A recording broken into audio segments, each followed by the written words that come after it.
নদীর উল্টো স্রোতে নৌকা নিয়ে তিস্তা মহাপরিকল্পনা বাস্তবায়নের জন্য সমাবেশে যোগ দিতে আসেন শত শত মানুষ। নৌকার উপর তৈরি করা হয়েছে মঞ্চ।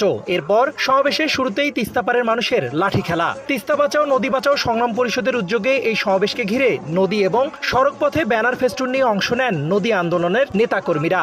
তিস্তা মহাপরিকল্পনা বাস্তবায়ন না হলে তাদের জীবন জীবিকা অনিশ্চয়তার মধ্যে পড়েছে বলছেন নদী পাড়ের বাসিন্দারা। খরার মৌসুমে তারা পানি পায় না সেচের জন্য, এবং বর্ষার মৌসুমে তিস্তার বুকটা যেহেতু ভরে গেছে, পানিগুলো দুই কিনার দিয়ে যায় এবং ভাঙনটা তীব্র হয়। তিস্তা মহাপরিকল্পনা অতি দ্রুত বাংলাদেশের নিজস্ব অর্থায়নে বাস্তবায়ন করা এই দাবি। তিস্তা নদী দ্রুত খনন করে আমাদের গরিব দুঃখী মানুষদেরকে যেন নদী ভাঙনের হাত থেকে রক্ষা করে। 5 বার আমার বাড়ি বিধ্বস্ত তিস্তার কবলে পড়ার কারণে আমি গৃহহীন হয়ে আসছি। আমাদের কিচ্ছু নাই, সর্বনাশ হয়ে গেছে। আমাদের প্রধানমন্ত্রীর কাছে আকুল আবেদন, আমাদের এই কাজটা যেন বাঁচতে পারে না অতি তাড়াতাড়ি।